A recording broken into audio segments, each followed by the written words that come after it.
I'll be sure. You're celebrating the bill. Celebrate with Russell and tell him where he's better off.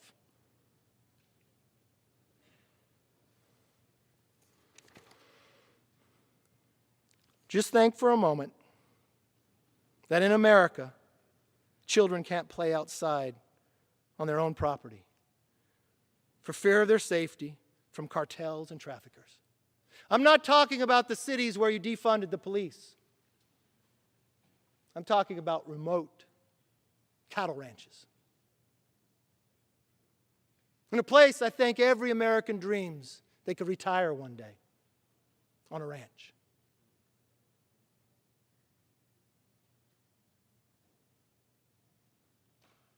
Build back. You're going all the way back to the Westerns, I guess. People have to fend for themselves.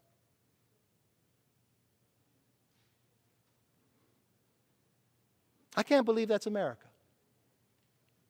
I don't accept it. I know we're better than that. I know some of you are mad at me, think I spoke too long. But I've had enough. America has had enough.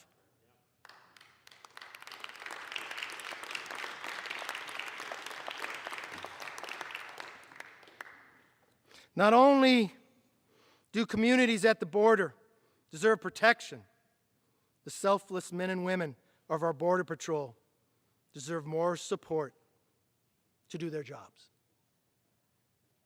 I don't know if you've been down to tour with them. If any of you are going, you want to make it bipartisan, I'll go. I know a lot of people on this side of the aisle will go with you.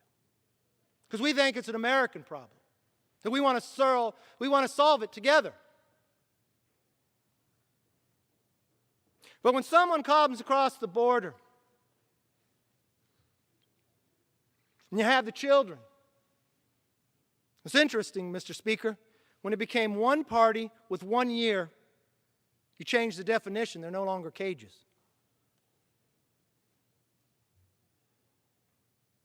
It's still the same place. But it's the border agents who have to go off the border and inside to care for them. So the border's less secure. And now you're providing more money for them to come, less agents there, and it's just a spiraling effect. You know, between inflation, gas prices, the border, crime, there's a common denominator. One-party rule in Washington for 1 year. U.S. Border Patrol members from the Southwest Division of the border alone saved 4,920 lives in 2019. 5,071 lives in FY20. 12,833 lives in 21. And 836 in 22 so far. Why don't we pass a bill to honor our Border Patrol agents? Why don't we bring them here to Washington? Better yet, why don't we go to them? It's our job to secure the border. You're spending trillions of dollars. You know what you're spending money on? Not to build the wall. You're taking taxpayer money on material they already have there and paying them not to build it. So Russell Johnson's children can't play. That's what you're taking taxpayers' money for. That's why you're hiring more IRS agents to audit more Americans to get more at them, because you don't trust that they're honest.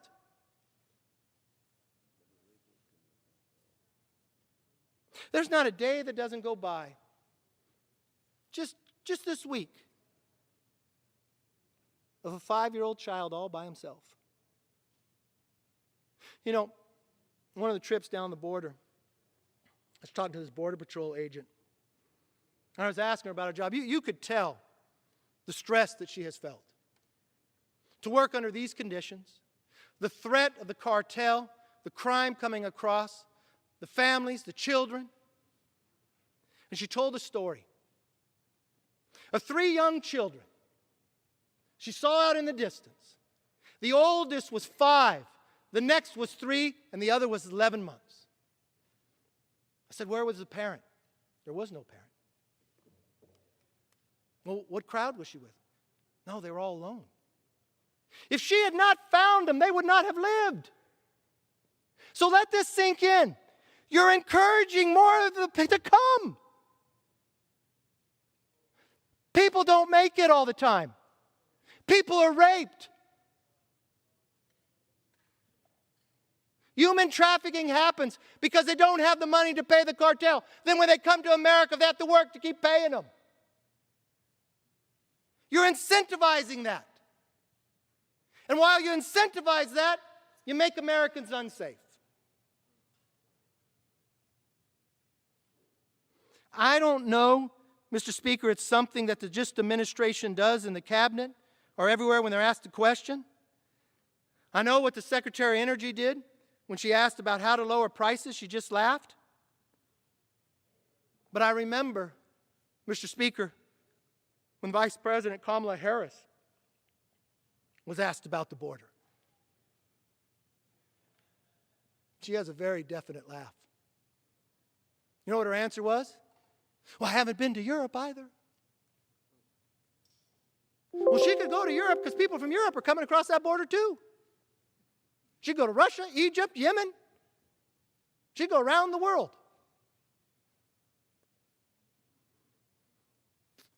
Now, speaking of safety and security, these hardworking Americans being ignored by Democrat politicians. Let's talk about law enforcement. Because, Mr. Speaker, I remember on this floor in the last Congress of the chant, defund the police. I remember what this city looked like. I remember one night looking out and the rioters. I remember the speaker yelling about having the National Guard at the Lincoln Memorial. That spread across America. I can't keep count of how many people die in Chicago in one weekend. In Minneapolis,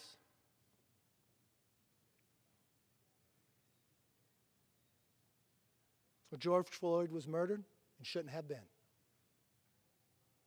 When they decided to defund the police, it was on the ballot 2 weeks ago on Tuesday. It failed. Mr. Speaker, you and I have known each other a long time. We're competitive. I know you didn't get to Congress your first time out. We beat you that first time, but you came back. You're competitive. You work hard. It's not my job to give you political advice. But I don't know if you've seen the numbers. It's nothing we're doing. You know, 110 polls have been taken since 1981. Never have they reflected what they reflect today. But it's just not that. You see, we all have the pleasure and the honor. Less than 13,000 people have ever had this honor to represent in this chamber. The debates that have taken place here. And on the biggest of items, it's always bipartisan. The President promised he'd bring that back. There hasn't been one time. Not one time. Tonight is not bipartisan. You didn't work with anybody. You're spending the most money ever spent on a single bill in the history of America, the greatest nation ever on the face of the earth. And your children's children will read, it was one party, rule for 1 year. Mr. Speaker, I watched the American voter in states that are blue states overwhelmingly reject, from Seattle to Minneapolis to New York to New Jersey to Virginia, to reject exactly what's in this bill. Look, It would be beneficial to me to cheer you on. I care too much about this country. If you turn back now, you might be able to survive. But I know what will be more important. America could survive. But I know you're down on this floor, just 10 minutes debate on each side, and the bill just came. I know my friends on the other side of the aisle are mad. I know some of them got to get to Puerto Rico for a fundraiser. I'm sorry. That may be one of them. Sounds like a couple of them. This is too important to America. It is a moment in time. At a time when violent crime is spiking nationally, cities under Democratic rule have or are seeking to defund their police departments. It's just another move lacking common sense, logic, or leadership. In Los Angeles, I represent a little of it. I don't think you have any of it, right? Just outside. You're to the east of it. The LAPD budget is set to be cut by $150 million. A decision triggered by widespread protests. My son just moved to San Francisco with his new wife. You know what he told me? He said, Dad, he had to buy a car, moved up there. Dad, I'm excited. I got car insurance. I didn't think that was a big deal. But my street is the safest street in San Francisco. I got a little saving. You know what people put on their windows in San Francisco on the cars? Please don't break the window again, nothing's inside. You know, if you want to walk to a Walgreens in San Francisco, it's closed. Because it can't make money. Because people just come in and take. That's how you build up bureaucracy. That's how you cut police. In Austin, the city council voted to cut up $150 million from its police department. You know, Mr. Speaker, you and I have seen a lot of business in California leave and go to the city of Austin. A good friend of mine, Elon Musk. He built a car company when others were already developed. Said he couldn't do it. He risked his wealth to do it. It's pretty dang successful.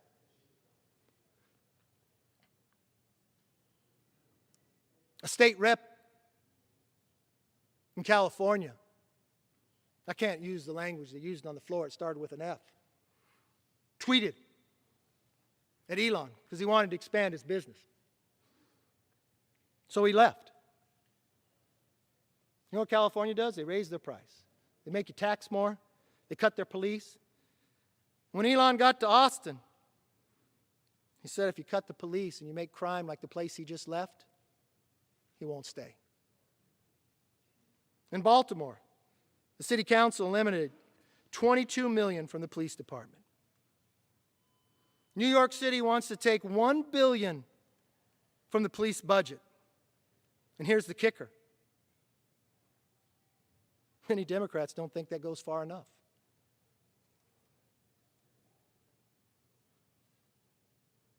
These efforts to defund the police to send a dangerous message that public safety is not a priority in Democrat-run cities. Worse, these attacks on law enforcement demoralize officers, dismantle police departments. Retirements are surging. Recruitment is sinking. My father was a first responder. He wasn't a police officer. He was a fireman. My uncle was a fireman too. I did 3 years as a seasonal firefighter. I wanted to be a first responder, but there was a nepotism clause. I don't think my mom's successful because I wasn't a firefighter. These are people that 1 year ago we celebrated on this floor. We touted them. We touted the first responders to the medical community, to the checkers. Why? Because they went to work in the middle of a pandemic. They looked after people. And after we got one party with one rule in Washington, a lot of them are now fired. They're no longer heroes. President Biden and Democratic leaders in Congress can send a message to local officers that lawlessness is unacceptable. Instead, you're enabling it. The Biden Justice Department dropped nearly half of the cases against rioters in Portland. Can you imagine that? Half the cases. We all watched it. Burning buildings.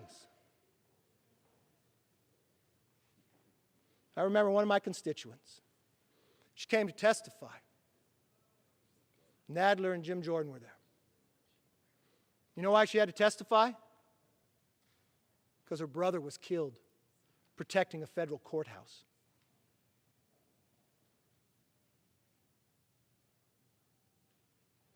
He was protecting a federal courthouse on a riot. You know what's worse? There are people in the administration at the highest of offices that gave money to bail these people out.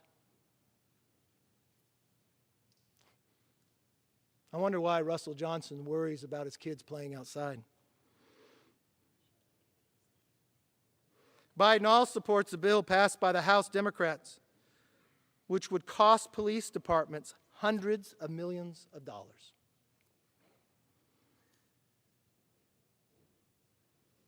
It's not a Democrat, Green Party, Republican.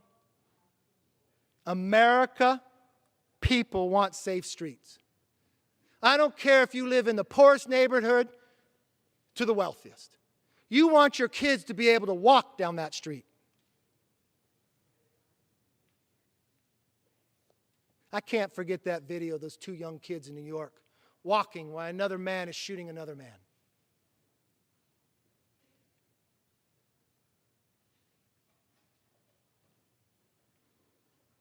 They want law and order. Is it any surprise that overwhelmingly rejected defunding the police when it was on the ballot? The only place it passes defunding police is on this floor.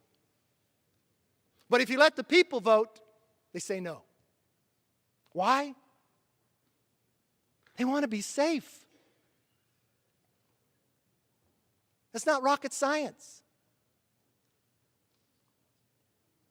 In the liberal enclave of Seattle,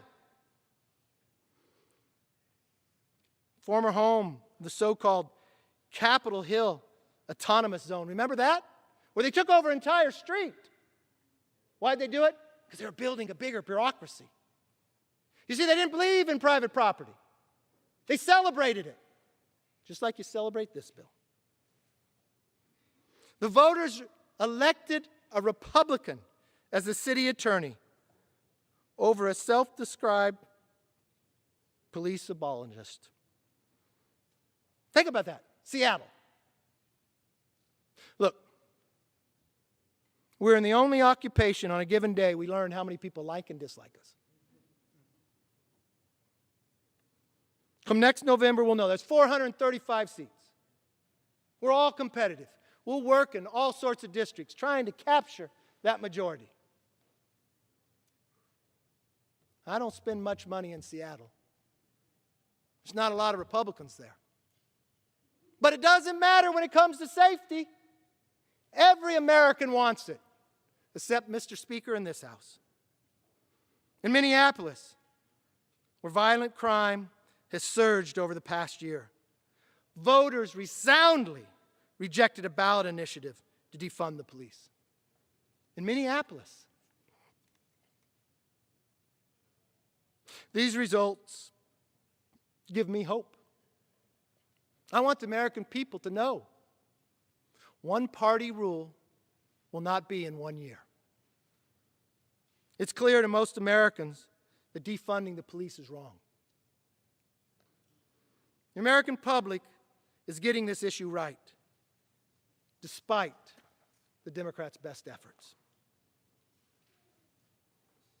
While our inflation rises, chaos engulfs our southern border, and crime overruns our cities.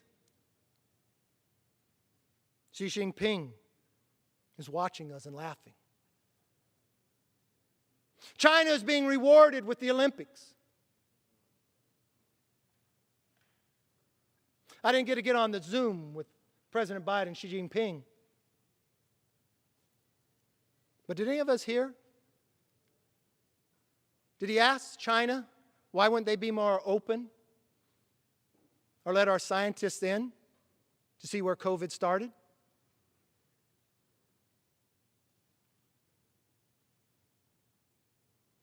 Did he ask Xi Jinping about his promise to stop producing fentanyl? Because it's increased by 300%.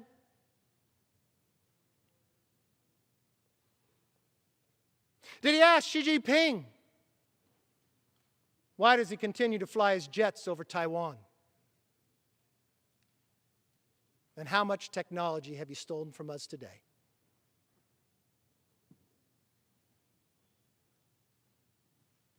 Just this August, we were reminded of the seriousness of the China threat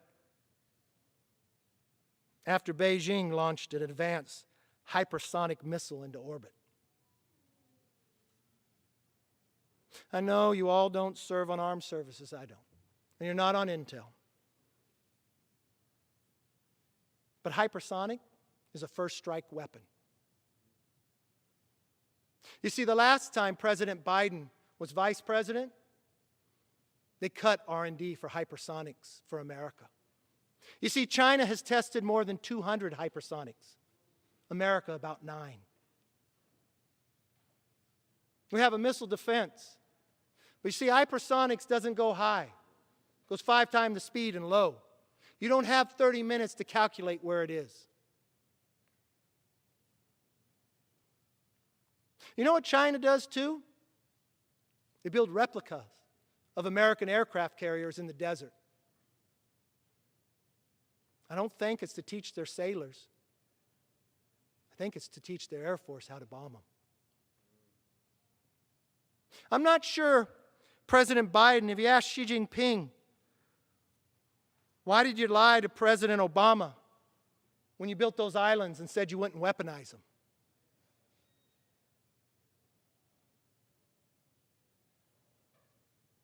I don't know if you watched the reports of the number of nuclear weapons and silos that China is building. Not far from Afghanistan. I'm not sure we could keep track of it anymore because we don't have Bagram. We don't have Afghanistan.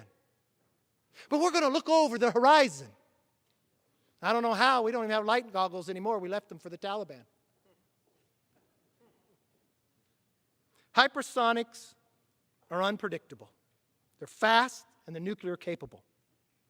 If deployed correctly, they could beat our missile defenses. Now, earlier in this conversation,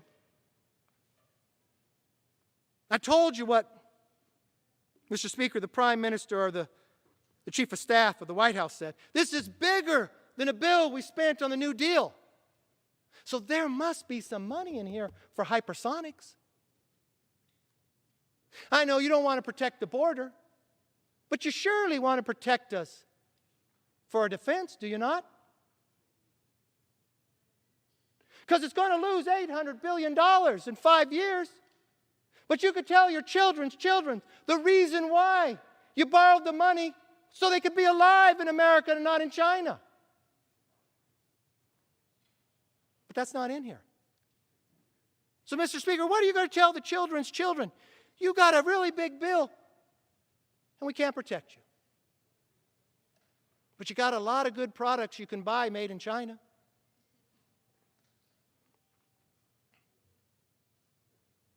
General Milley described the launch as a near Sputnik moment. Mr. Speaker, I imagine you and I weren't alive with Sputnik. But you know what happened after that? America acted as one. They knew the threat of the future. So when someone on the floor that night that focused.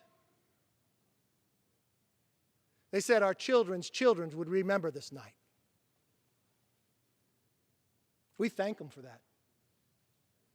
We won the Cold War. Not because we rewarded people who came here illegally with $450,000. We won that war because we invested in the future.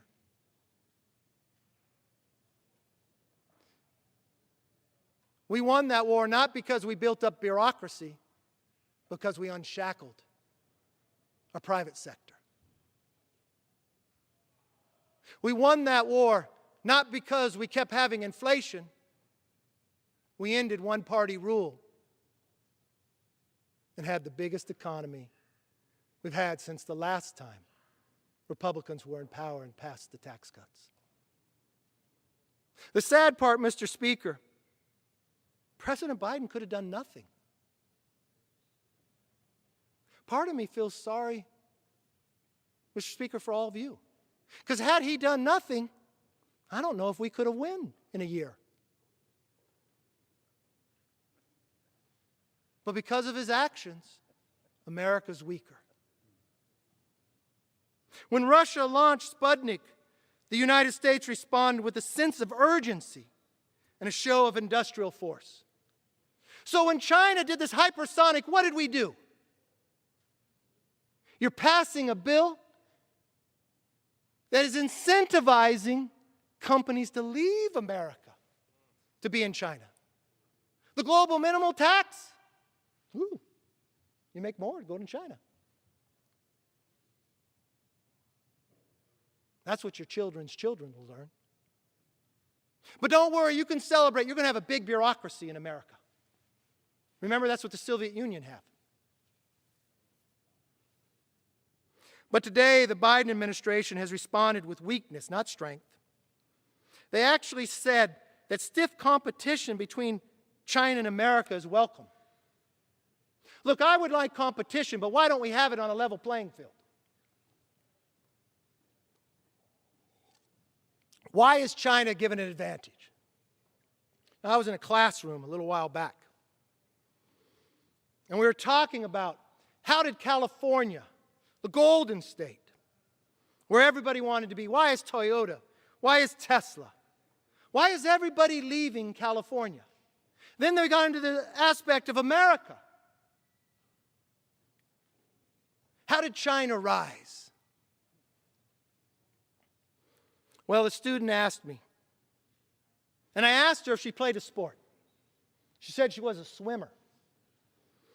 I said, well, let me try to answer your question in an analogy of swimming. Picture America at a swim meet after World War II against every other country. We jump into the water.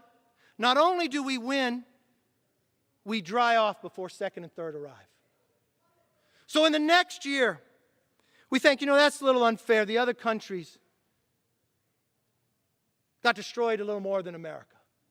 Why don't we put a tax on ourselves to help the others? So we put a little weight belt on. We still win, but we don't swim as fast. As the years progress, last time we had one-party rule in 2010, you made this stimulus bill. So you put a 50-pound weight on. So now when we jump into the pool after this bill, we don't win. Everybody says, why don't you swim like you used to? But the real answer is, why don't you take off the weight belt and let us compete? You're adding another 50 pounds of weight to America. And you're enhancing China because I promise you this. China's not adding 87,000 IRS agents to go after their people. All you have to do as an American is spend $28, and the IRS is going to knock on your door. Don't think it's only going to happen to those millionaires. You're a family struggling, making $75,000. You used to take that vacation every year, but with inflation and gas price and heating oil going up, you tell your kids you can't.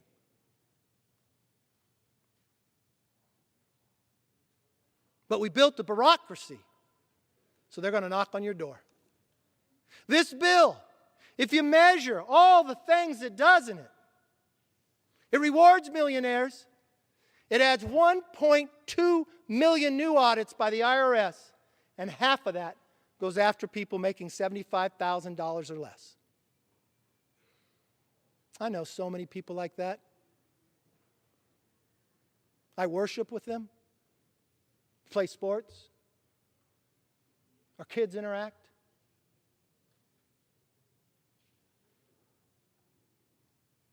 I don't know how.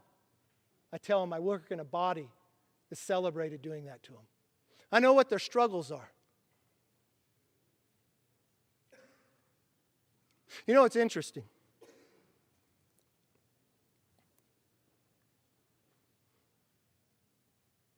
These people work hard. They dream of the American dream. And you just put hurdles in front of them. You put struggles. Families are going to have to move in together.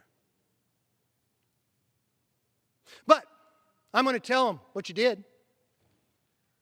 You helped everybody making $800,000 to get that electric car, that Tesla. You know, I still live in the very first house I ever bought. I can't afford a Tesla. The people on my street I work with, somebody's car breaks down, we work on it together. We help one another. I remember driving home just the other day. There was a young family. It was the grandma, the mom, and the daughter. And she was pulled over at the side of the entrance to my neighborhood. Her hood was up. Her car was overheating. I pulled up. I asked her if she needed help. She wasn't sure what was happening. I said, wait, I'm going to go right over to my house. It's a block away. I'll get some antifreeze. I'll get a towel. We'll open this up. We'll fix this. I come back. As I go to work in that car, another neighbor comes by. She's a grandmother. I've known her for years. She gets out with water bottles to give to the family. My daughter had made cookies. I brought cookies to the young child in the back. My other neighbor who works in the oil business. But you know what? He won't be my neighbor long. You see, you shut down his business. He told me he has to move. He doesn't live alone. His brother lives with him. He has roommates and young kids just to afford to live there. He pulls up. He gets some antifreeze. And everybody works together to get her back on her way. That's the American way. It's not building up big bureaucracies or raising the gas price, because the White House will tell you that's a good thing because you can afford a Tesla. We're going to take taxes from you. So somebody who makes $800,000 can get a tax break to buy a Tesla.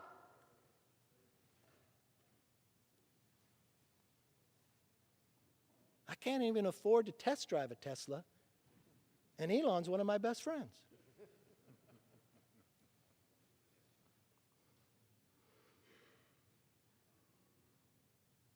And how is this competition going? For the Chinese Communist Party, it's not much of a fight. You see, Xi Jinping is not going to abide by the term limits of his constitution. But we should trust him. We should just compete together. Because when he told President Biden he wouldn't weaponize those islands, and he did, oh, Xi Jinping, you old friend, you.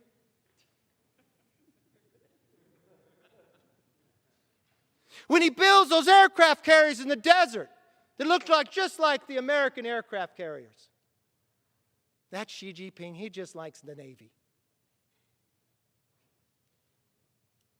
When he tells Australia, when Australia asks, just to ask, where did COVID come from? We're sending our nuclear weapons right down to you. When Lithuania put a consulate for Taiwan this week. You see, Lithuania has a long history of big controlling countries next to him that try to push him around. But they know what freedom is. You know what Taiwan is? Taiwan is that young man who stood in front of that tank 32 years ago, who craved the freedom of speech, who understood America's more than a country. You know, when I look at this bill, it angers me. We are so better than this. You are spending so much money, never before. Think in our history books. Think of how we honor the honor flight. Think about the greatest generation that sacrificed so much. We spent less defeating Hitler, Mussolini, and Japan than you're spending tonight. We spent less, but it cost us lives. And you're celebrating it. You're celebrating it when inflation is at a 31% height. Gas prices, Thanksgiving, a border that in a few months breaks every record of the last 3 years combined. And not $1 is going to protect the border or make our children's children safer for the next generation. You know, I admired everybody with a job. My first job was at the quick and handy market. And people brought bottles back for a deposit. And my job in 110-degree temperature was to sort those bottles. It gave me a sense of worth. You may all admire Europe. You may admire building big bureaucracies. I know you even thought of a plan in here to tax people just on what you thought their world was worth. France did that and it failed. Mr. Speaker, we cannot become a socialist country. They have all failed. There's a reason America should lead, but we cannot lead if we're weakened. To my office. In my office, I keep portraits. I don't know if you know this, but I wasn't born a Republican. My family were all Democrats. If anybody questions me about my beliefs, I left what I heard at home because I knew there was something better. There are two leaders in this nation that still inspire me to this day, that I'm proud of who they are and what they did. And if you come to my office, you're welcome. We can disagree, but we should sit and talk. The problems of America are too big. We can find common ground. We would have found common ground here if we were welcomed. You see, I have this portrait of Abraham Lincoln. It's in black and white. A friend of mine painted it. His name's Penley. It's large, too. It's in black and white for a reason. The greatest challenge ever to our Constitution was the Civil War.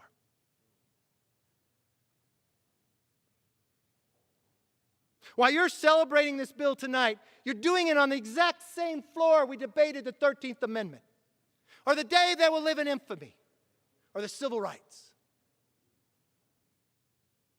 And Mr. Speaker, the best thing you say is, we're going to build a bureaucracy. You know, it's the anniversary just this week of the Gettysburg Address. Can you imagine being President of the United States? You're not the keynote speaker. The keynote speaker speaks for 2 hours. I think I've already broken that record. I'm sorry if you're missing Puerto Rico's fundraiser. There weren't a lot of words. But this is what Lincoln said. Believe in the exceptionalism of America. Why? Because we're conceived in liberty and we're dedicated to the proposition that we're all equal. He goes on to say, but if we fail, government of the people, by the people, for the people, shall not perish from earth. We were not the world power at that moment. But he knew that America was more than a country. That when we work for and by and of the people, we will always lead. There is no other nation in the world that's conceived in liberty and dedicated that everybody's equal. So when you spend this new Green Deal money and you send it to China to buy the solar panels and the batteries, look at the slaves they make work there. Look at the slaves they make work there. I'm proud Abraham Lincoln was the first Republican president.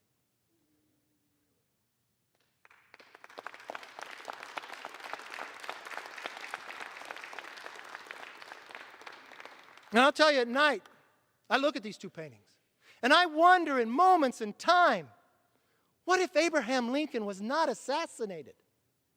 Malice towards none. There would be no Jim Crow laws. Mr. Speaker, I'd love to debate Jim Crow one day, because another portrait just hanging down from Lincoln is Joseph Rainey, the first black American to get elected to Congress. He was a Republican. Mr. Speaker, 60 years later, the first black Democrat was elected to Congress. You see, Joseph Rainey was a slave and broke free and came back after the Civil War and got elected in Charleston, South Carolina.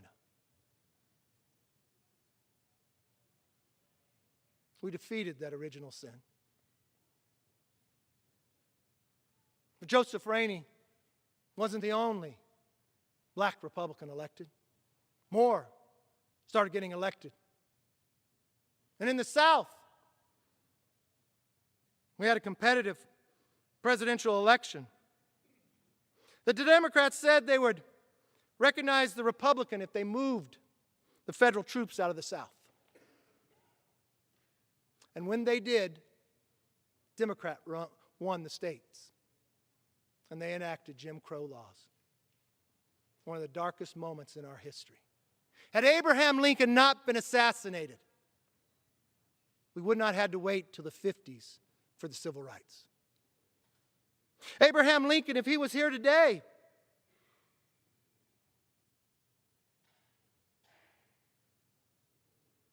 he would tell you, and Mr. Speaker, I believe he would look to your side of the aisle.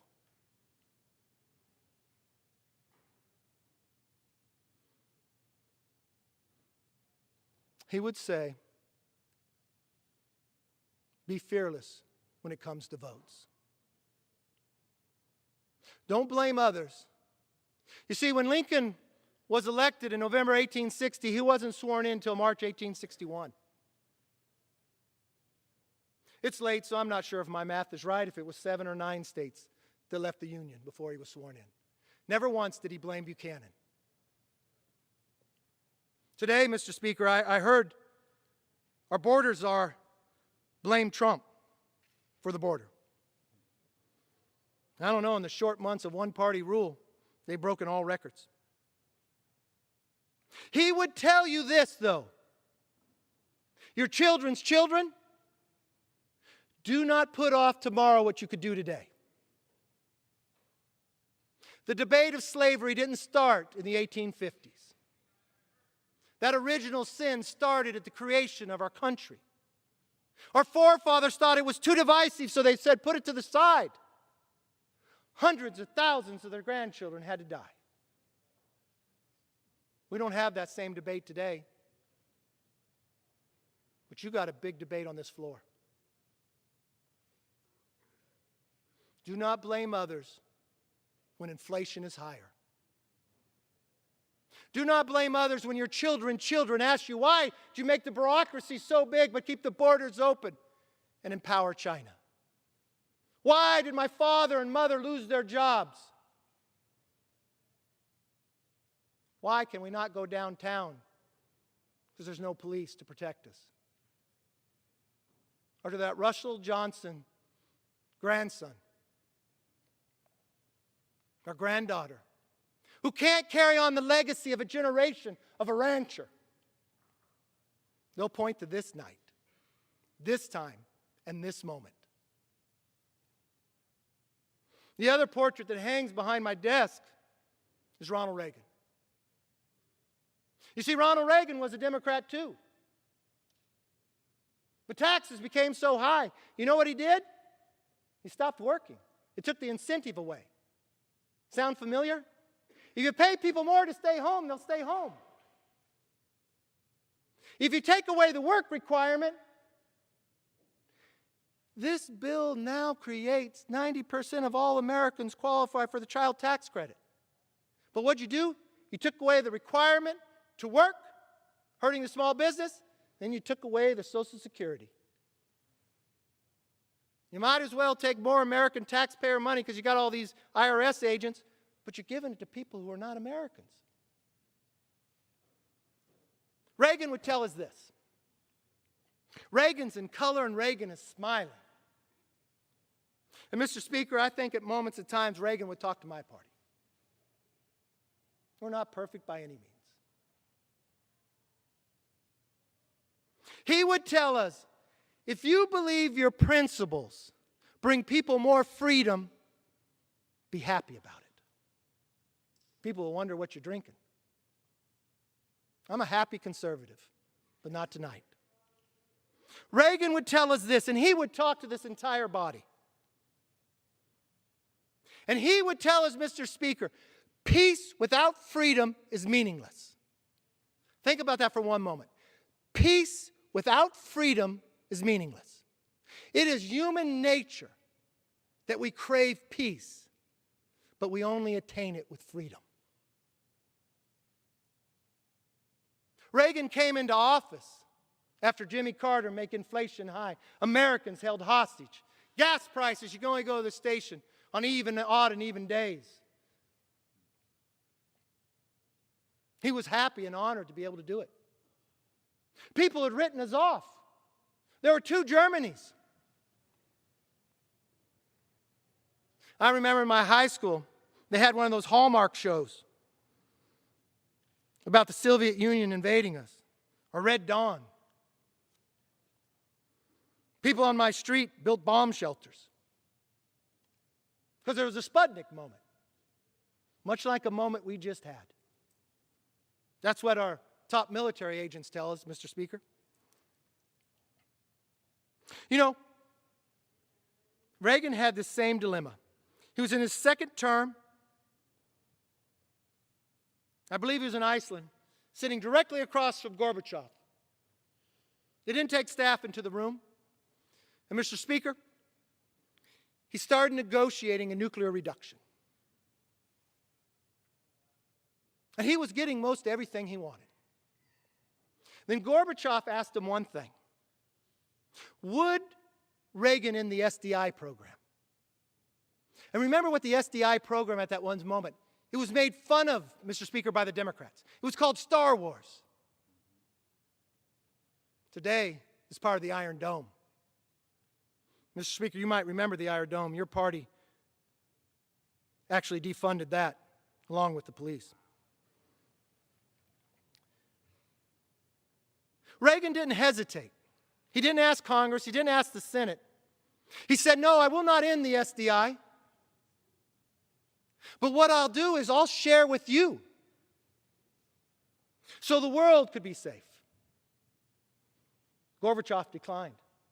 And Reagan looked at everything in there and he thought, it's a pretty good agreement. But he paused for a moment. It did nothing to those who were in the gulags. It did nothing for Lech Wałęsa in the shipyards of Poland. So he did something that most politicians couldn't do. He got up and walked away. Had Reagan not had that moment walked away, the Berlin Wall would have never collapsed in the Soviet Union. I tell you that story because I hope 5 of you listen. I hope 5 of you walk away from this bill. It doesn't bring more freedom. You cannot have peace without freedom. You know what's interesting? In modern history, there's been 2 U.S. presidents to win the Nobel Peace Prize. Jimmy Carter and Barack Obama. Not Ronald Reagan and not Donald Trump after Abraham Accords. Every elite press criticized Reagan, but he knew his principles. You know, Reagan didn't have one-party rule. The speaker, Tip O'Neill, would spend time with him, would talk about the challenges. And when they talked about the challenges, they invested. Not for more illegals coming across the border, but to compete against Russia. Mr. Speaker, inside my conference room, I have another portrait. It's a big one, 8 feet by 16. It's a portrait of Washington crossing the Delaware. You all know that painting, do you not? This is a replica. Do you know who painted that painting? You know, it happened Christmas 1776. The person who painted it wasn't there that day. He painted in 1850, 1851. He wasn't even an American. He was a German immigrant who lived in America, Emanuel Lentz. He lived here for about 10 years, I believe, and then he went back to Germany. And he knew the same thing that Lincoln knew about America. That America's more than a country, that we're an idea. An idea not of more bureaucracy, but of more freedom. And his talent was art, so he thought, I'll paint this painting to inspire my country to have a revolution based upon the freedoms of American democracy. He gets it historically incorrect. If you look at the painting, it doesn't look like the Delaware, it looks like the Rhine, but he's German. We give him a break, right? He puts Washington in a rowboat. Historians will tell you he probably crossed in a Durham boat. He puts 13 people in the rowboat. Why? 13 colonies. He only shows you 12 faces.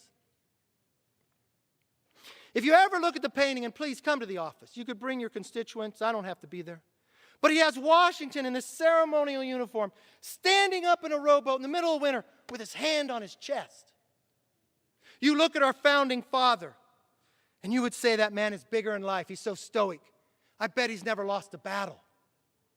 But you know what history tells us? At that moment in time, Washington had only been a loser. He'd never won a fight. But if you Google this painting to see if I'm right, and you got your phones, you're welcome to do it. I don't want you to look at Washington. I want you to look at who's in the boat. The second person's wearing a beret. He's Scottish. The person in the green directly across from him, rowing in the exact same cadence as African American. You come down the boat, in the middle is this person in the red. They look like they're the strongest. It's a woman. And in the very back is a Native American. Now, Mr. Speaker, I cannot tell you if that diversity was in the boat that night, but to this young immigrant who had lived in America, that's who he believed would be in the boat. Now, the second person to the last was a rancher, a farmer. I don't know if he was related to Russell Johnson or not, but the same occupation. And he has his hand across his face. You see, it's the hand of the 13th person nobody sees. But what this artist was saying, here we are, not a country, but an idea. Having lost every battle before us, but willing to risk everything on our holiest of nights for the idea of freedom. Here's a hand, would you get in and join us? I wish we hung that portrait in here. I wish we would look at that portrait. That when we brought bills to the floor, that we were all rowing together. Because I will tell you, the challenge Washington faced that night, our two biggest challenges for the future are the debt and China. And this bill makes us a loser on both. Mr. Speaker, it spends more money than we spent for the entire World War II. It sends our jobs to China. It does nothing to stand up to them. But I know this. It's not too late. It might be late into the night. Mr. Speaker, members on your side of the aisle, they got staff. They could get a new plane to Puerto Rico. This is too important. There are moments in time that history that change the course of this country. And they've happened on this floor. The 13th Amendment. A day that'll live in infamy. We were bombed by Japan, almost wiped out our Navy. That Congress didn't turn around and say, let's take away work requirements. Let's give incentives to people who are coming illegally. And let's spend nothing on our defense. But let's make it bigger than any other bill we've ever had. And let's make sure nobody on the other side works with us. Now we're going into war, so we should send a letter to OPEC and to Putin, because he could lower our gas price, help us out. This is that moment. We can have that courage. We can have that ability. It's not too late. Aside from hypersonics, the Pentagon is estimating China could have 1,000 nuclear warheads by the end of the decade. And last year they built 38 gigawatts of coal power plants. That one large coal plant every week. I know a lot of members on both sides of the aisle went overseas. Mr. Speaker, I know Speaker Pelosi has been able to be to Europe 3 times in the last 3 months. I don't know if it's a farewell tour, but if it is, I want a t-shirt. Mr. Speaker, we've been limited on what we can build nuclearly because of our agreement with Russia. China makes no qualms about what they want to do with Taiwan. And if you wonder, look at Hong Kong. My first trip ever to China was back in 1995. Some of you have probably gone, American Council of Young Political Leaders. They picked 5 Republicans and 5 Democrats under the age of 40 to go to China to interact, to find their leaders. I remember sitting in a room with a former UN ambassador. And he told me they became communist because they'd always been conquered by somebody else. That there used to be signs, no children or dogs in Tiananmen Square. He says, we have no fear of being conquered now. So I don't know what binds us together. When I went to Tiananmen Square, it was moving for me because I remember that moment in time. There's 2 parts in history I wish I could have been a part of. I wish I could have been in Tiananmen Square, and I wish I could have been there knocking down that Berlin Wall. There was a sign there, Mr. Speaker. It had 2 moments. The number of days and the number of minutes to Hong Kong came under their control. They said for 50 years nothing would change. Mr. Speaker, after unleashing COVID on the world, it all changed. But you know what happened prior to that, Mr. Speaker? I'm not sure. I think Hong Kong had about 8 million people. Even on rainy Saturdays, 3 million of them would show up and bring umbrellas. You know what else they would bring? American flags. They knew the exact same thing Abraham Lincoln, Joseph Rainey, Frederick Douglass. And America's more than a country. And it's an idea. They stood out in the rain knowing what China would do for the freedom of speech. not for more bureaucracy. And the moment China came in, did we do anything? We're going to buy more batteries from them. They use slave labor to create it.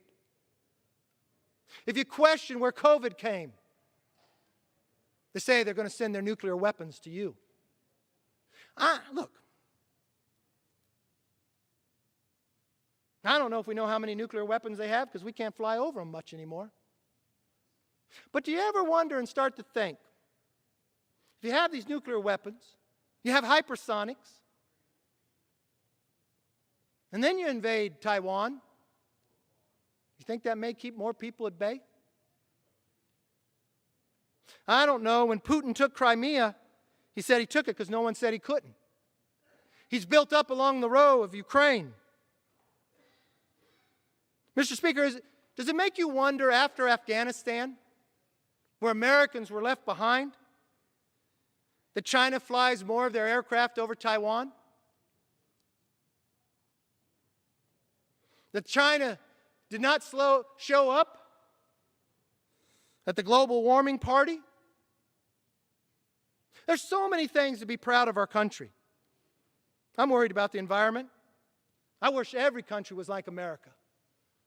We lowered our CO2 emissions. We didn't mandate. You know what we did while we lowered them? We became energy independent. But you know what happens when you shut down an American pipeline and you allow a Russian pipeline to go? You make the air dirtier. American natural gas is 42% cleaner.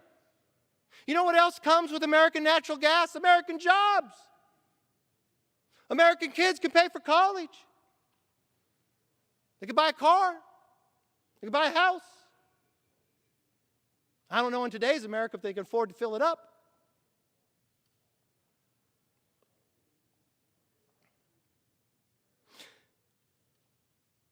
But you're going to restrict America. Mr. Speaker, I've heard a lot of people brag about this bill. Really happy about the Green New Deal. I don't know if many of you read the Chinese paper. They're happier. Because that's where you're sending the hard-earned working taxpayers of Americans. And if you don't get enough, the IRS agents are going to pound on their door.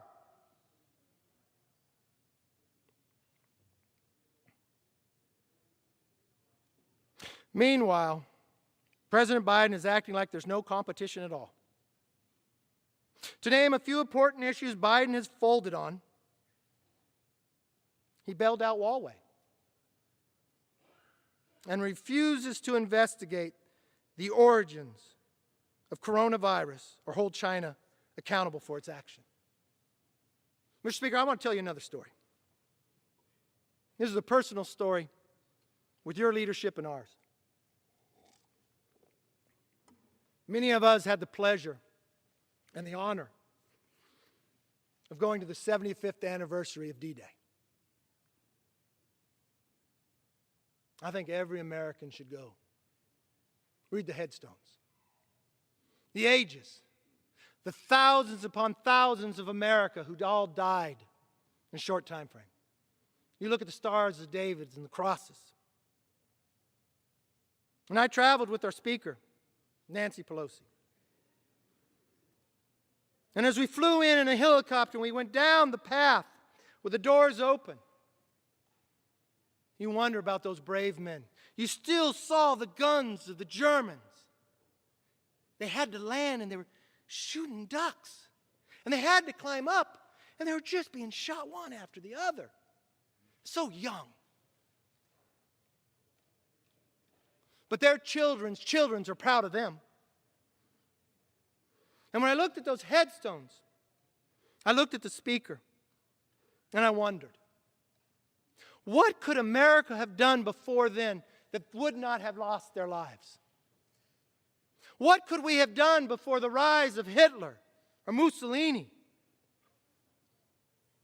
Where could we have made that investment? Then I thought to the future as us as policymakers. History repeats itself. I watched China steal our technology. I watch them test hypersonics. I watch them build a new coal plant and shut us down.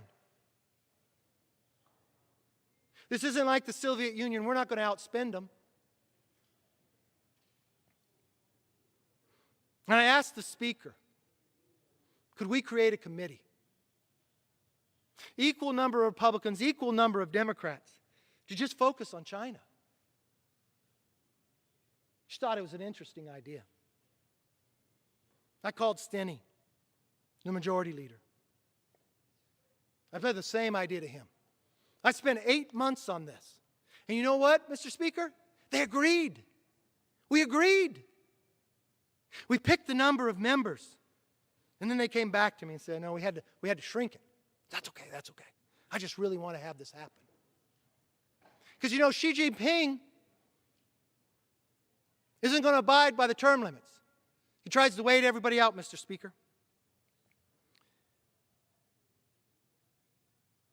We got so close, we invited the Washington Post reporter in to interview the members who are going to be on this committee. They pre-interviewed it so we would be able to introduce it.